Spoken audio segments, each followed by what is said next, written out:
नमस्ते, कैसे हैं आप सभी लोग। आशा करता हूँ आप लोग बहुत ही ज़्यादा अच्छे होंगे। आज हम डिस्कस करेंगे सेट्स को रिप्रेजेंट करने का एक तीसरा फॉर्म और हम ये देखेंगे कि हम सेट के ऊपर कौन कौन से ऑपरेशंस परफॉर्म कर सकते हैं। जैसे कि आप अलजेब्रा में देखते हो कि हम नंबर्स के ऊपर प्लस ऑपरेशन लगा सकते हैं, माइनस कर सकते हैं, मल्टीप्लाई कर सकते हैं, डिवाइड कर सकते हैं।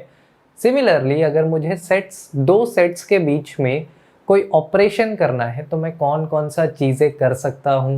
ठीक है, ये एक ऑपरेशन का टॉपिक हो गया। पर उससे पहले जो तीसरा फॉर्म है हमारा सेट रिप्रेजेंट करने का, उसको देखते हैं। देखो, हमने देखा था कि सेट को दो तरीके से तो रिप्रेजेंट कर सकते हैं। पहला था आपका रोस्टर फॉर्म, दूसरा था आपका set builder form. Roster form में डायरेक्टली हम कर्ली ब्रैकेट्स के अंदर डेटा को लिख देते थे और सेट बिल्डर फॉर्म में हम अंदर कुछ कंडीशन लिख देते थे, सच दैट, लेस देन वगैरह वगैरह। ठीक है, तो इसमें जब आप ऑब्जर्व करते हो तो जब हमने सेट को लिखा है तो एक लाइन में लिखा है। ठीक है, लाइन में लिखने के वजह से क्या है, इसको हमने एक कर्ली ब्रैकेट के अंदर लिख दिया है। तो ये रिटन फॉर्म में एक तरीका हो गया सेट को रिप्रेजेंट करने का।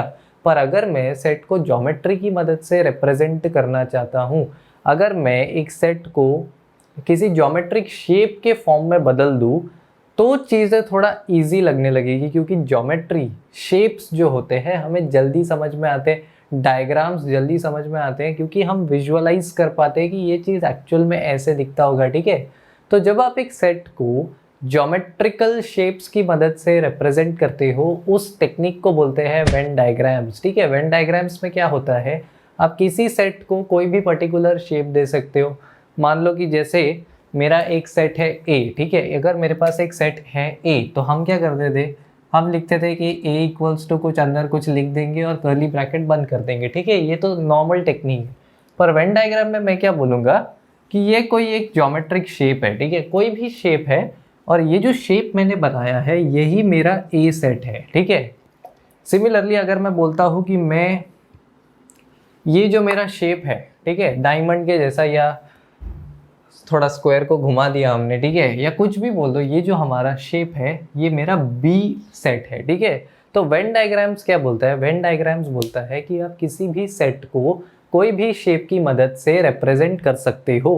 पर दोस्तों, बुक्स में क्या होता है, बुक्स में जो हम सेट्स को रिप्रेजेंट करते हैं ना, तो मोस्टली कुछ स्टैंडर्ड शेप्स को यूज़ कर लेते हैं। जैसे कि बुक्स में जो प्रिंट होकर आता है उसमें हम रेक्टेंगल को यूनिवर्सल सेट जो है उसको रेक्टेंगल से रिप्रेजेंट करते हैं, और जो बाकी नॉर्मल सेट्स होते हैं उनको सर्कल्स की मदद से रिप्रेजेंट करते हैं।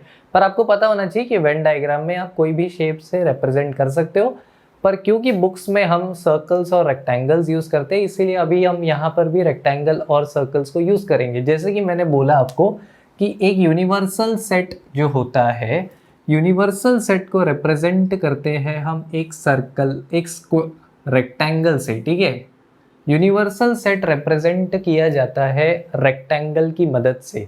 और यूनिवर्सल सेट तो सारे सेट्स का बाप होता है। ठीक है, मतलब सारे के सारे सेट यूनिवर्सल सेट के ही सबसेट होते हैं, इतना तो हमें पता है, तभी इसको यूनिवर्सल सेट बोलते हैं। ऐसा सेट जिसके अंदर सारे के सारे सेट समाते हो। ठीक है, तो मान लो कि इसका एक सबसेट है ए, ठीक है, और दूसरा सबसेट है बी। इसका मतलब ए यूनिवर्सल सेट का सबसेट है और बी भी यूनिवर्सल सेट का सबसेट है। ठीक है, तो ए को मैं वेन डायग्राम्स में कैसे रिप्रेजेंट करूंगा, मैं सिंपली इस यूनिवर्सल सेट के अंदर एक सर्कल बना दूंगा ऐसे ए। ठीक है, एक सर्कल मैंने बना दिया ए, और इसमें लिख दो आप कि ये जो सर्कल है ये मेरा ए है।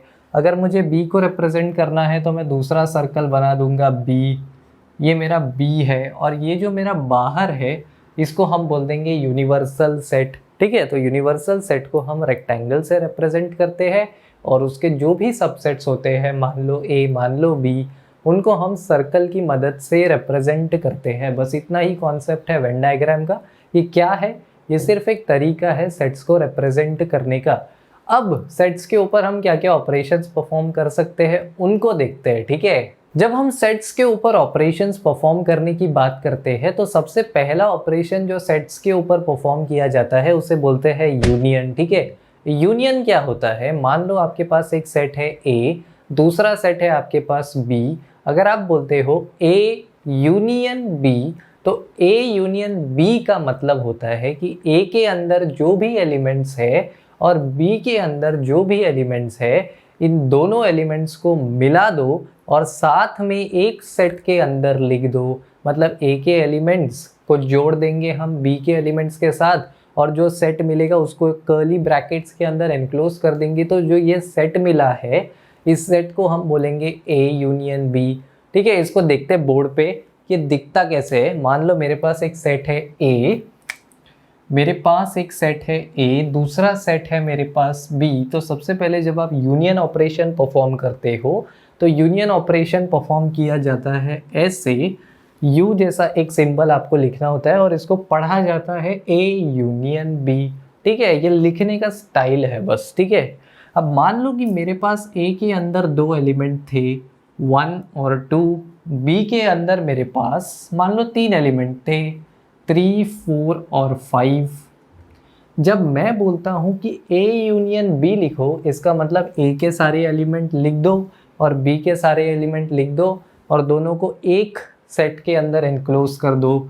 मतलब ए, इन दोनों का जब आप यूनियन करोगे तो इसका आंसर आएगा 1, 2, 3, 4 और 5। ठीक है, तो मैंने क्या किया, मैंने ए के सारे एलिमेंट लिख दिए, बी के सारे एलिमेंट लिख दिए, दोनों को साथ में लिख दिया एक सेट के अंदर। तो ये जो सेट मुझे मिला है, यही सेट है आपका ए यूनियन बी। ठीक है, यही सेट है आपका ए यूनियन बी। अब मान लो यहाँ पे 1, 2 के साथ 3 भी होता। ठीक है, 1, 2 के साथ 3 भी होता, मतलब यहाँ पर भी 3 है, यहाँ पर भी 3 है। पर जो हमारा यूनियन सेट है उसके अंदर 3 केवल एक ही बार आने वाला है, क्योंकि हमें पता है एक सेट के अंदर हमेशा यूनिक एलिमेंट्स होते हैं। मतलब कोई भी एलिमेंट एक सेट के अंदर कभी भी रिपीट नहीं होता है। ठीक है, मतलब अगर ओ किसी अल्फ़ाबेट, किसी वर्ड के अंदर अगर ओ 2 बार आ रहा था, तो हमने अपने सेट के अंदर उसे सिर्फ एक बार लिखा था, क्योंकि यही सेट लिखने का रूल होता है। ठीक है, तो 3 भले ही यहाँ पर आया है और यहाँ पर भी आया है, पर हमारा जो फाइनल यूनियन सेट होगा उसके अंदर 3 सिर्फ एक ही बार आने वाला है। तो ये होता है आपका यूनियन ऑपरेटर। इसके ऊपर कुछ एग्जांपल्स देख के इसको समझते हैं। ठीक है, ऑलराइट। तो क्वेश्चन ये है कि आपके पास A B C D 4 set आपको दिए हैं। ठीक है, A B C D 4 set आपको दिए हैं और आपको ये सारी चीज़ें यहाँ पर लिखनी है। ठीक है, तो ए कुछ सेट हो गया, बी कुछ सेट हो गया, सी कुछ सेट हो गया, डी कुछ सेट हो गया। ठीक है, तो सबसे पहले हमें लिखना है A union C. A union C का मतलब क्या होता है? ए यूनियन सी का मतलब होता है सारे के सारे ए के एलिमेंट्स लिख दो और सारे के सारे सी के एलिमेंट्स लिख दो और उसको एक कर्ली ब्रैकेट के अंदर एनक्लोज कर दो। तो ए के अंदर कौन कौन से एलिमेंट है? 1, 2, 3, 4। तो सबसे पहले यहाँ पे आ जाएगा मेरा 1, 2, 3, 4 ए के एलिमेंट्स लिख दिए। अब सी में कौन कौन से है? 5, 6, 7, 8।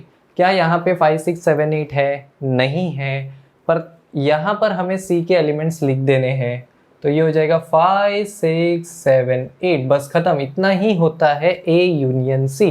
मतलब ए के सारे एलिमेंट लिख दिए, सी के सारे एलिमेंट लिख दिए और ब्रैकेट को कर दिया बंद। दूसरा एग्जांपल बोल रहा है बी यूनियन डी लिख कर बताओ। बी यूनियन डी क्या होगा?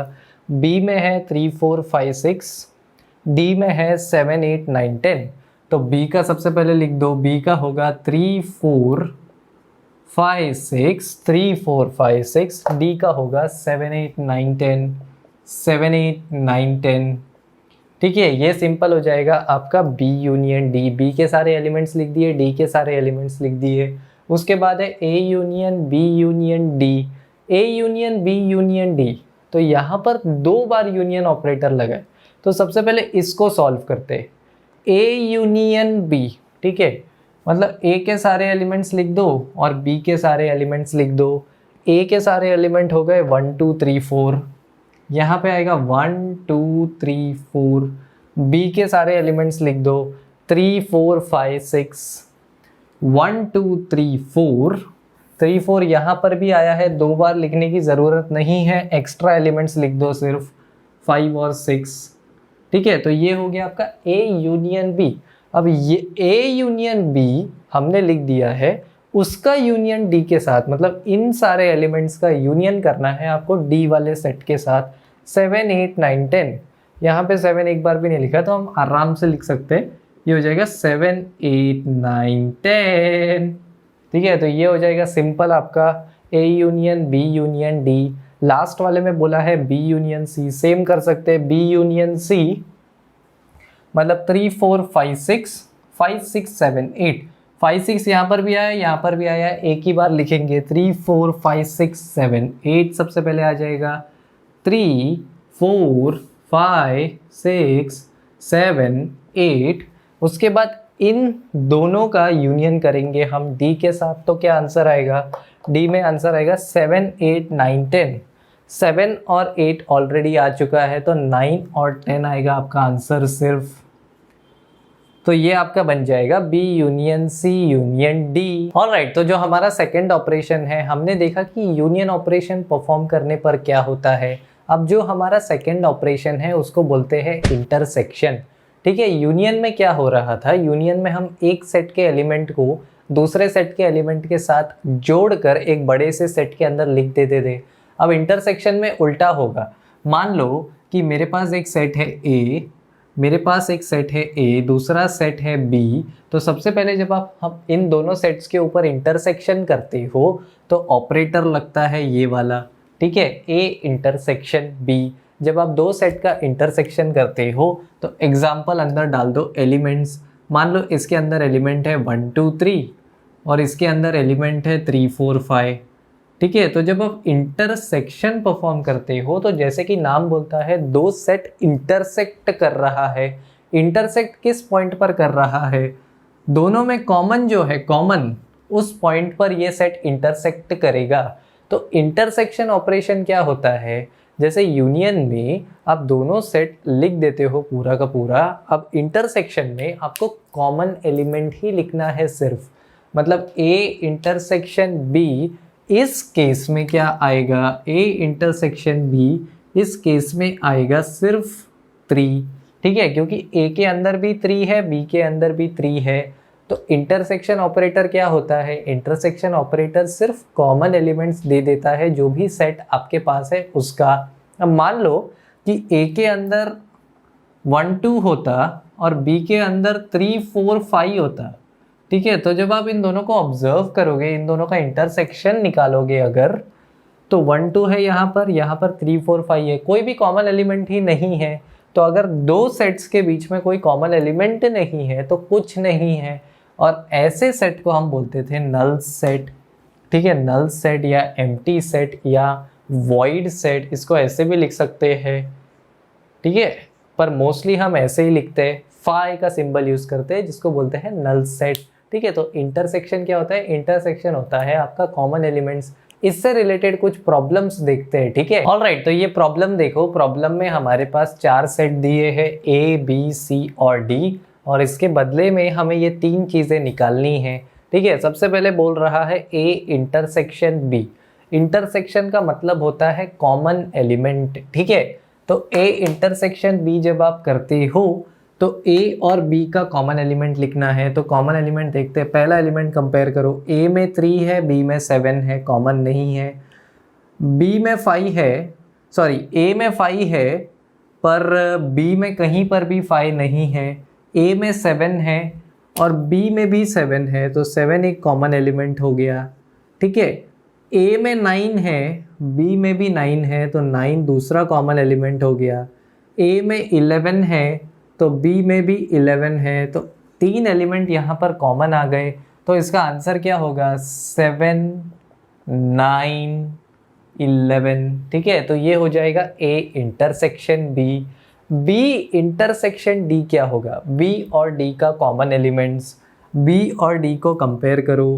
क्या B के एलिमेंट्स D में है, B के अंदर है 7 9 11 और 13। D के अंदर 7 9 11 और 13 कहीं पर भी नहीं है, सिर्फ 15 और 17 है।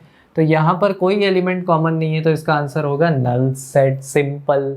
अब A intersection C intersection D करो, इसका मतलब क्या है, सबसे पहले A और C में क्या कॉमन एलिमेंट है, ए और सी को कंपेयर करो, 3 है यहाँ पर, कहीं भी 3 नहीं है, 5 कहीं पर भी नहीं है, 7 कहीं पर भी नहीं है, 9 कहीं पर भी नहीं है, 11 है। ठीक है, तो ए और सी का कॉमन एलिमेंट है 11। अब 11 को कंपेयर करो डी के साथ, 11 और डी में 15 है डी के अंदर, 17 भी है पर 11 नहीं है। इसका मतलब इन चीज़ों में कोई भी एलिमेंट कॉमन नहीं है, तो इसका आंसर आ जाएगा नल सेट यानी कि 5। तो ये हो गया आपका सिंपल इंटरसेक्शन का प्रॉब्लम। अच्छा, तो हमारा जो यूनियन है और इंटरसेक्शन है, इसका प्रॉब्लम तो हमने देखा, पर अगर हम इसको ज्योमेट्रिकली रिप्रेजेंट करना चाहे वेन डायग्राम्स के मदद से, तो ये दोनों चीज़ें दिखती कैसी है। ठीक है, तो सबसे पहले यूनियन कैसे दिखता है। मान लो कि आपके पास 2 सेट है ए और बी, तो सबसे पहले ए और बी तो सबसेट होंगे किसके, यूनिवर्सल सेट के। ठीक है, ए और बी सबसेट होंगे यूनिवर्सल सेट के, तो बड़ा सा रेक्टेंगल मेरा हो जाएगा यूनिवर्सल सेट। इसके अंदर आएगा एक सेट ए, उसके अंदर आएगा एक सेट बी।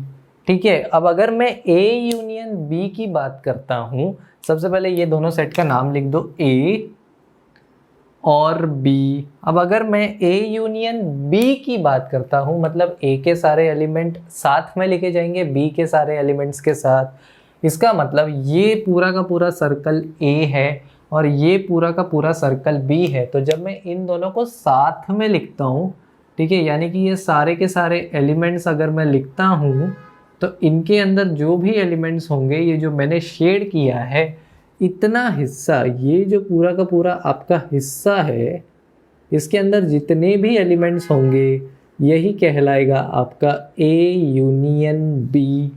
ठीक है, सारे के सारे ए के एलिमेंट और सारे के सारे बी के एलिमेंट, सिंपल।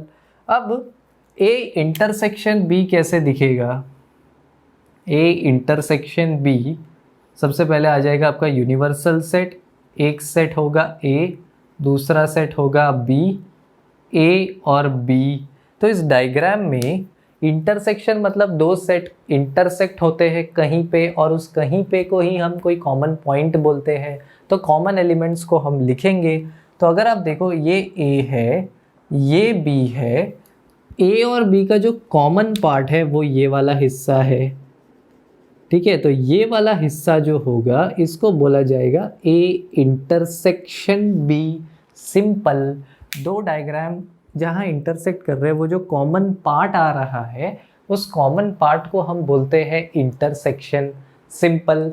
अब ये डायग्राम जो है, ये वेन डायग्राम्स की मदद से हमने रिप्रेजेंट किया। वेन डायग्राम्स से चीज़ें बड़ी आसान हो जाती है। ठीक है, तो इस डायग्राम से वेरीफाई करते हैं कुछ प्रॉपर्टीज़ को जो यूनियन और इंटरसेक्शन के होते हैं। जैसे कि अगर मैं प्रॉपर्टीज़ की बात करता हूँ, प्रॉपर्टीज़, ठीक है, तो सबसे पहला प्रॉपर्टी जो है यूनियन का, आगे लिख देता हूँ, properties of union and intersection. ठीक है, सबसे पहले यूनियन की प्रॉपर्टीज देखते हैं।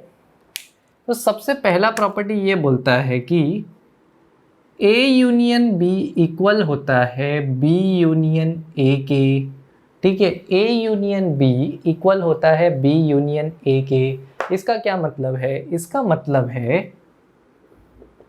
इसका मतलब है कि अगर मैं ए के सारे एलिमेंट्स का यूनियन करता हूँ बी के सारे एलिमेंट्स के साथ, या उल्टा बोल दो, बी के सारे एलिमेंट्स का यूनियन करता हूँ ए के सारे एलिमेंट्स के साथ, तो वो बराबर ही होगा। और डायग्राम से दिख भी रहा है ना, अगर मैं ए को पहले लिखूँ या बी को पहले लिखूँ, आंसर तो वही आने वाला है, कोई फर्क नहीं आने वाला है। इसीलिए ए यूनियन बी इक्वल होता है बी यूनियन ए के, और इस प्रॉपर्टी को हम बोलते हैं कॉम्यूटेटिव लॉ। ठीक है, इसको हम बोलते हैं कॉम्यूटेटिव लॉ। ठीक है, इस प्रॉपर्टी को बोलते हैं कम्यूटेटिव लॉ।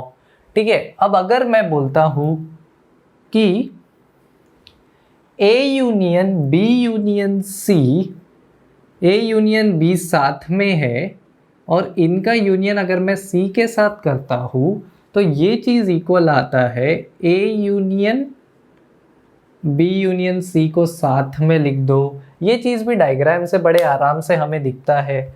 मान लो ये जो हमारा सेट है, इसमें मैं 3 सर्कल्स बना देता हूँ, तो कैसे दिखेगा ये चीज़। बड़ा आसान है। देखो यहाँ पे ये आपका ए है, ये आपका बी है, ये आपका C है, ठीक है। तो A, B और C, ये वाला गोला A है, ये वाला गोला B है, ये वाला गोला C है। इसका मतलब सारे के सारे एलिमेंट्स जो A के अंदर है वो आ गए सबसे पहले।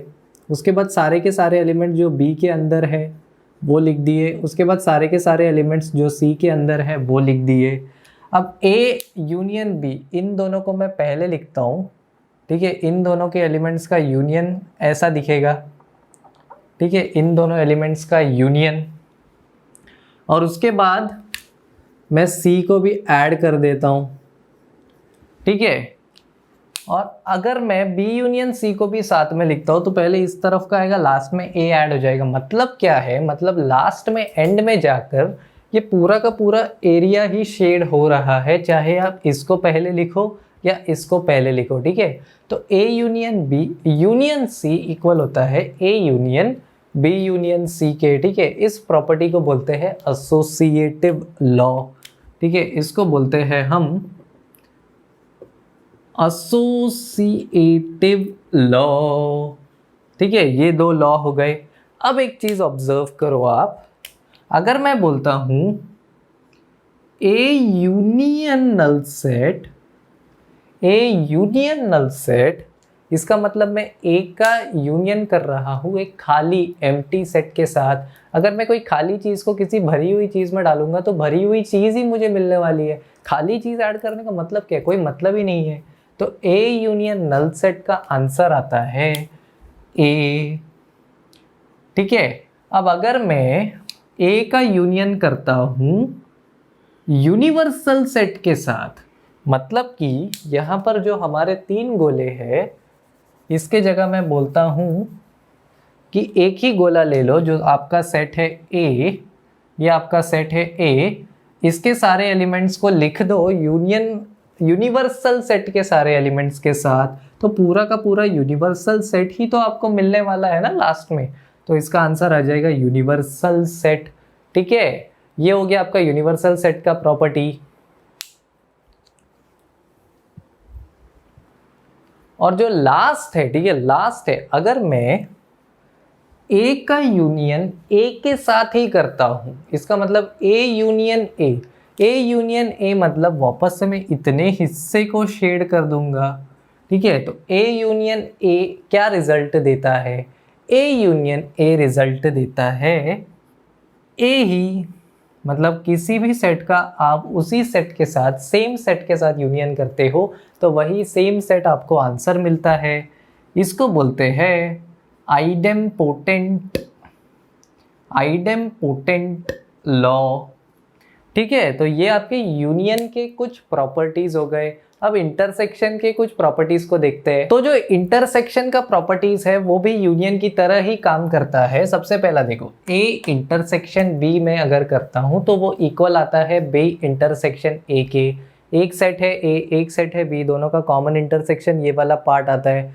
तो अगर मैं B को पहले लिखता हूँ A को बाद में लिखता हूँ तो चीज़ों को फर्क नहीं पड़ेगा, वो हमें दिख रहा है बड़े क्लियरली। तो ये बड़े आराम से, इसको वापस से कॉम्यूटेटिव लॉ ही बोलते हैं।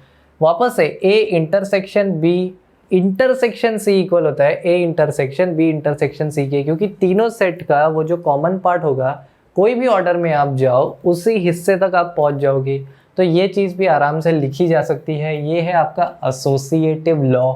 ये इंटरेस्टिंग है। अगर आप नल सेट का इंटरसेक्शन करते हो A से, नल सेट होता है खाली सेट, मतलब इसके अंदर कोई भी एलिमेंट नहीं है, और A एक ऐसा सेट होगा जिसके अंदर कुछ एलिमेंट्स होंगे। अब कोई एलिमेंट है नहीं किसी सेट में, किसी में बहुत सारे एलिमेंट्स है। जब कोई एलिमेंट है ही नहीं तो इन दोनों का इंटरसेक्शन क्या आएगा, कुछ नहीं आएगा, नल सेट ही आएगा, ठीक है। तो A इंटरसेक्शन नल सेट होता है इक्वल नल सेट के। यूनियन सेट का इंटरसेक्शन जब आप करते हो A के साथ, मतलब बड़ा सा आपका सेट है, उसके अंदर छोटा सा सेट था आपका A, तो बड़े हिस्से का छोटा सा जो कॉमन पार्ट है वो आपका खुद A है। इसका मतलब यूनिवर्सल सेट और A का इंटरसेक्शन A आ जाएगा, ठीक है। अब जब आपका सेट है A, उसी का इंटरसेक्शन आप सेम सेट के साथ करते हो, यानी A इंटरसेक्शन A, तो सारे एलिमेंट्स ही यहाँ पर कॉमन है, तो A इंटरसेक्शन A आ जाएगा A, जिसको बोलते हैं हम आइडेम्पोटेंट लॉ। ये जो लास्ट वाला है ये बड़ा इंटरेस्टिंग है।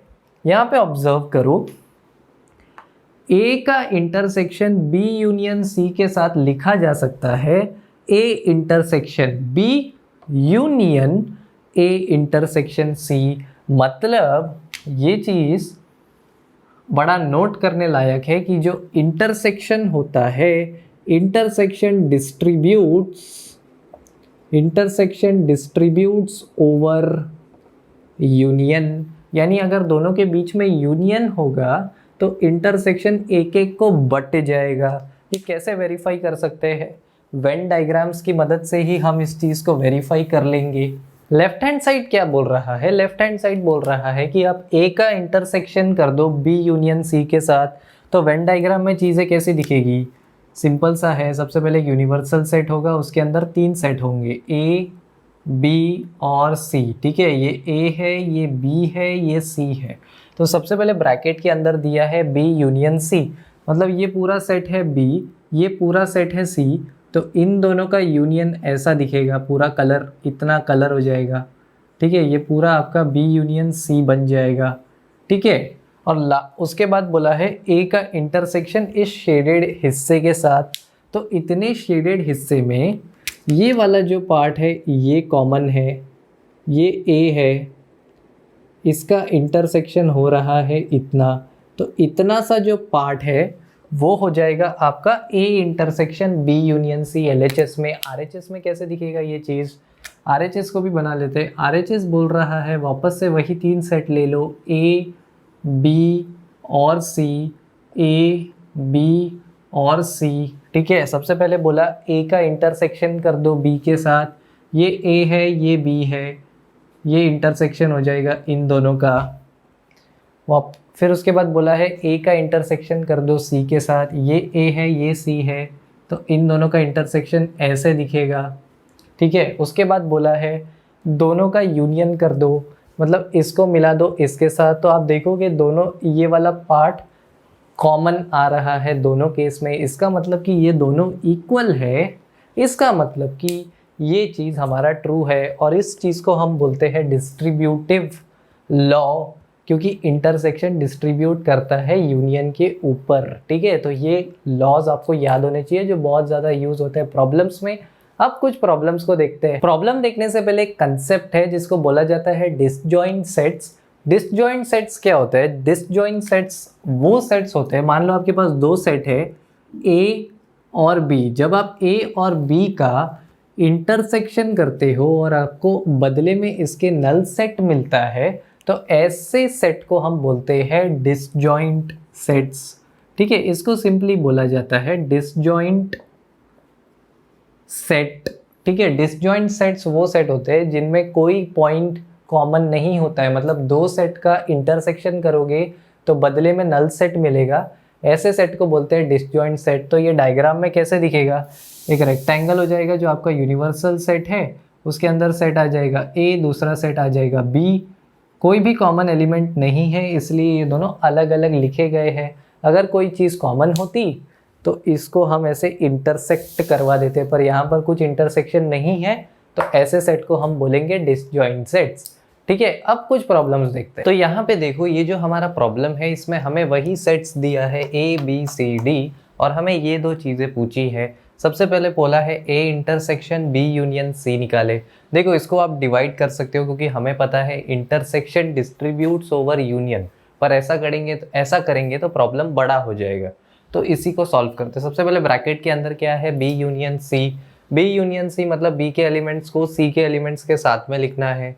तो बी यूनियन सी जब हम करेंगे, बी यूनियन सी, तो सबसे पहले बी के एलिमेंट्स आएंगे। कौन कौन से एलिमेंट्स है बी के? 7 9 11 13, 7 9 11 13, और सी के अंदर 11 13 और 15। 11 13 ऑलरेडी लिख दिया है, बस एक एक्स्ट्रा एलिमेंट आएगा 15। ठीक है, ये हो गया बी यूनियन सी। अब इस चीज़ का इंटरसेक्शन करना है ए के साथ, मतलब इस सेट में और ए के सेट में जो भी कॉमन एलिमेंट्स है वो लिखने हैं। तो देखते हैं, 3 है, वहाँ 3 नहीं है, 5 है, वहाँ 5 नहीं है, वहाँ 7 है, 7 है, 9 है, 11 है। तो कॉमन एलिमेंट्स क्या आ जाएंगे? कॉमन एलिमेंट्स आ जाएंगे 7, 9, 11। ये हमारा आंसर हो जाएगा पहले वाले प्रॉब्लम का।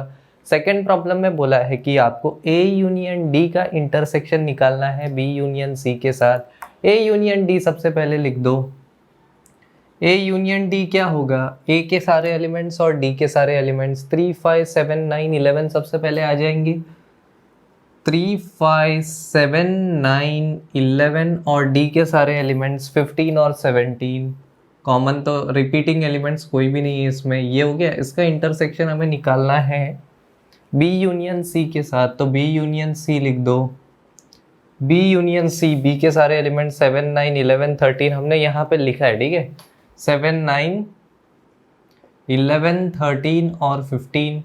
अब इन दोनों का इंटरसेक्शन निकालना है, तो कॉमन एलिमेंट्स देखो कौन कौन से है। 11 है, 9 है, 9 है, 11 है, 11 है, 13 नहीं है, 15 है। तो 9, 11, 15, 9, 11, 15। तो इसका आंसर आ जाएगा 9, 11 और 15। ठीक है, तो इस तरीके से ये प्रॉब्लम सॉल्व होगा। एक इंटरेस्टिंग प्रॉब्लम है और उसमें ऐसे बोला है कि if A and B are two sets such that A is a subset of B, यानी A जो है B का सबसेट है, ये दिया है। Then what is A union B? अगर ये चीज़ ट्रू है तो A यूनियन B की वैल्यू क्या आएगी?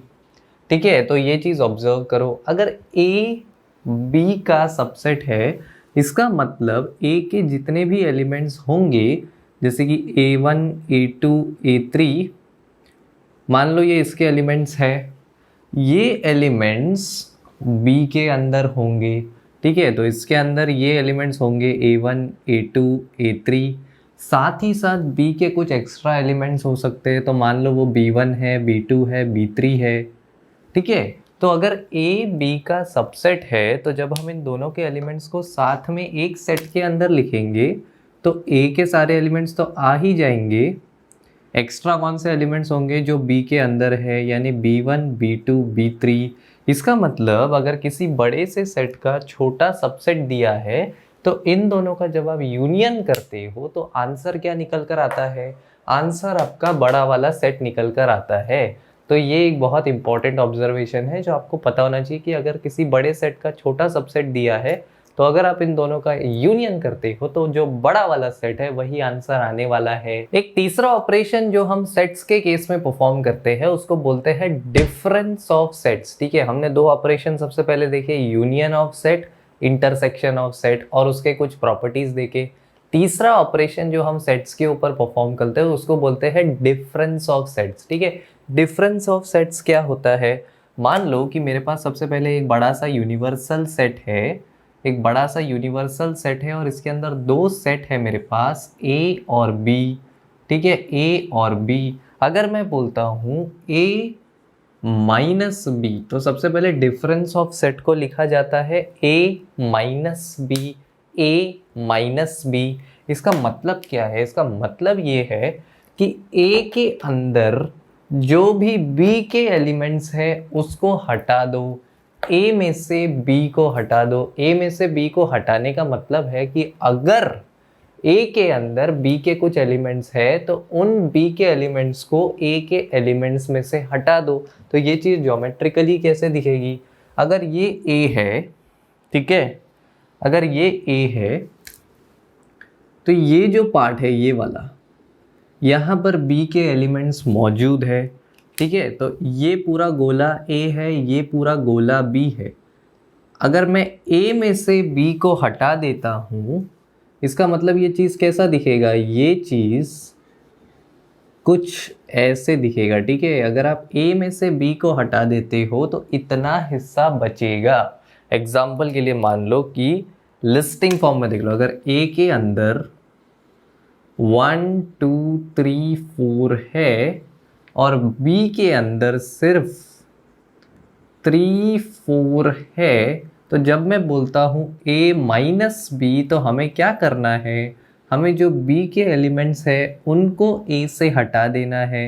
तो A माइनस B जब मैं करता हूँ, इसका आंसर आता है 1 और 2। अब मान लो यहाँ पर 5 होता तो यहाँ पे तो फाई नहीं है, तो क्या फाई को हटाने की ज़रूरत है? नहीं है, तो भी आंसर यही आने वाला है। अगर आपके बड़े वाले जो जिससे आप चीज़ सब्ट्रैक्ट कर रहे हो उसके अंदर ए के अंदर अगर दूसरे वाले सेट के एलिमेंट्स है तो ही आप उस एलिमेंट को सब्ट्रैक्ट कर सकते हो। तो ये होता है डिफरेंस ऑपरेटर। एक चीज़ यहाँ पर ऑब्जर्व करनी जैसी है, जैसे कि ये हमारा जो सेट है, ठीक है, ये हमारा जो बड़ा सा यूनिवर्सल सेट है, मान लो इसके अंदर दो सेट है, ए दूसरा है बी, ठीक है, ए है बी है, यहाँ पे लिख दो ए है बी है। तो इसके जो हिस्से हैं वो क्या क्या रिप्रेजेंट करते हैं? सबसे पहले ये जो बड़ा सेट है ये पूरा ए है, अगर मैं इसमें से बी को हटा देता हूँ, यानी कि सिर्फ इतना हिस्सा अगर रखता हूँ, तो ये जो हिस्सा है मेरा, इसको हम बोलेंगे ए माइनस बी। ये वाला जो पार्ट है ये है मेरा ए माइनस बी, ठीक है, ये बी है। अगर मैं बी में से ए को हटा देता हूँ तो इतना हिस्सा बचेगा, ठीक है, तो ये वाला चीज़ हो जाएगा बी माइनस ए, ठीक है। और ये जो सेंटर का पार्ट है, ये जो एलिमेंट्स यहाँ पर होंगे वो ए में भी कॉमन है, बी में भी कॉमन है, तो ये कॉमन एलिमेंट्स का पार्ट है, इसको क्या बोलेंगे हम? ए इंटरसेक्शन बी, ठीक है। अब अगर मैं इन चीज़ों को ऐसे अलग अलग बनाता हूँ, ठीक है, तो आप ये देखोगे कि a minus B, A intersection B और b माइनस ए, ये तीनों अलग अलग है, यानी इंडिपेंडेंट है। इंडिपेंडेंट है मतलब इन तीनों में कोई भी चीज़ कॉमन नहीं है, ठीक है। अगर कोई भी चीज़ कॉमन नहीं है तो ऐसे सेट्स को हम क्या बोलते हैं? Disjoint sets. तो ये जो तीन सेट आपको मिलने वाले हैं इन्हें बोलते हैं म्यूचुअली डिसजॉइंट सेट्स, ठीक है, क्योंकि इन तीनों सेट्स में कोई भी चीज कॉमन नहीं है, ठीक है। ऑलराइट, तो पहला प्रॉब्लम बोल रहा है कि if R is the set of real numbers and Q is the set of rational numbers, then what is R minus Q?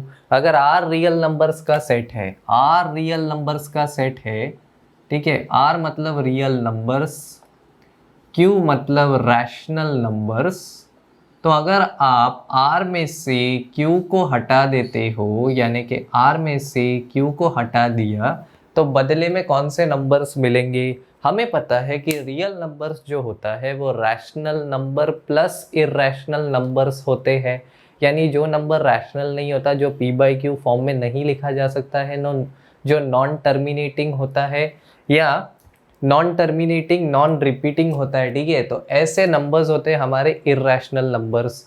उन नंबर्स को जब आप रैशनल नंबर्स के साथ जोड़ के लिख देते हो, ऐसे नंबर्स का कॉम्बो बनाते हो, तो वो रियल नंबर्स कहलाते हैं।